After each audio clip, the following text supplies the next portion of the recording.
So you leap out into the unknown, and you take the chance of leaving everything that you were raised with. Do you find yourself in a bold new future, moving ever towards a bright goal, or do you find yourself rudderless and sort of spinning around towards the abyss? Let's talk about what that was like for Alex and I today. This is Eric Slawick, the Pen Guy. This is Alex Pierce. And this is part 2 of the emptiness of the void in our series on Does God Exist?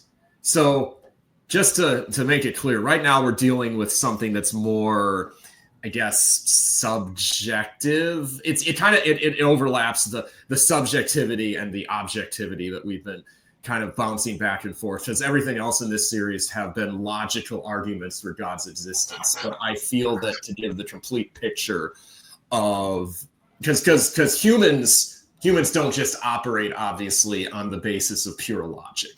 Humans are whole persons that have lived experiences, and I think it's important therefore to show that we also have lived experiences that for us give in some ways just as powerful, if not more powerful, evidence to the reality of God's existence as all of the logical proofs we could present, or historical argumentation, all of which is also vital.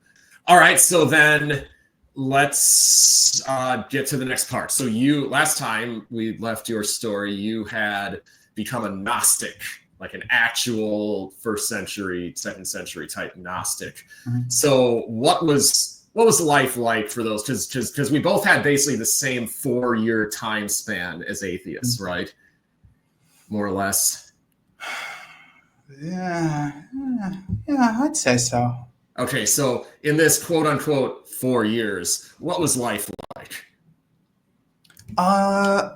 It was a time of, radical intellectual excitement for me, but it was completely unguided and it was very isolated. And so, I think the thing for me was I still had a strong affinity for Christianity. Obviously, that was the tradition I was raised in.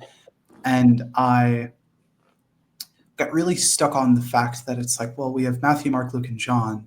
Why do we have those books in the Bible? It must be completely arbitrary or like a power grab by the early church. Or, I assumed being, 13, 14, however old I was, that, well, obviously I know better than 2,000 years of Christians because, it's me. I'm here now. I mean, come on now. What are we talking about? So being, 13, I came and I started reading the Gnostic Gospels, and they were very interesting to me. And so I don't really know what got me in. I was like, wow, this seems super interesting. And it's if you read the Gnostic mythology, it's very esoteric and very strange and very I don't know, it's weird. There's a lot of weird stuff in the Gnostic Gospels that kind of excite the imagination. So I was in, and I've watched a lot of the Gnostic stuff. I was all doing all the meditation. I don't know if I really understood it, but it was my way of kind of, again, operating in that teenage rebellion that I hope at least was born out of a genuine curiosity or intellectual pursuit of some sort. Okay. All right. And that is actually something that would be fascinating to delve into in the future, is the Gnostic Gospels. But for today, so you would say that let me give you my episode 2 here, and we can compare and contrast for a couple minutes. My journey, such as it was, though it involved a great deal of ideology and reasoning to some at least superficial degree, I had about 2 to 4 phases. I started out on that pure scientism, Star Trek optimistic phase. Then that actually burned up in like fire and dust and ashes. I had a major crisis, at which point I began to really, for like the first, 6 months, 8 months or so, I was riding high, and I was not at all thinking through the implications of the void or the atheistic naturalistic universe I had rocketed out into. And then I did.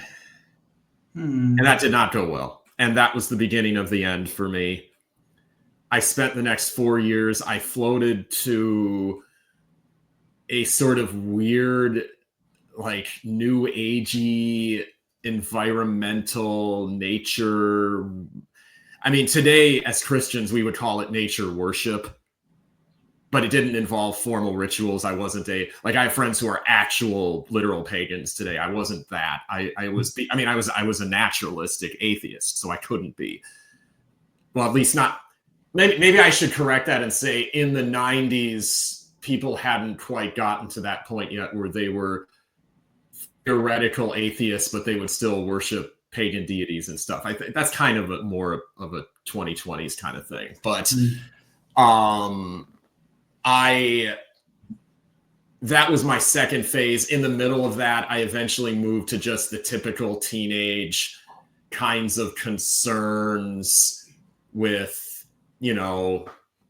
girls and games and all that kind of stuff. But in my case, in addition to just being a high school dude that had normal high school dude experiences, I also was using that to try to, there had been a big hole ripped in my existence, and I was trying to plug it in with various things.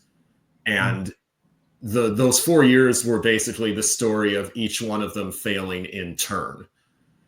I eventually got to the point where all I really did was kind of go to school, exist with my low-key group of friends. They weren't the jocks, they weren't the popular kids, they weren't the stoners. We didn't really have an identity. We were just there. We just kind of were in high school because we legally had to go. And then I would go home and literally all night long I would play video games.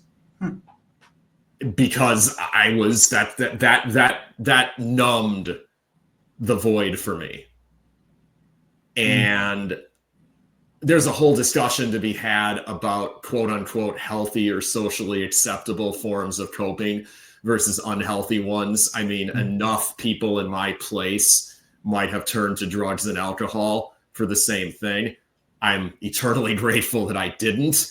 Does that make my coping source any morally superior? Probably not. It just didn't leave me with the same long-term legacy of medical and emotional problems. But that's basically what I was doing. I was using the games like a drug.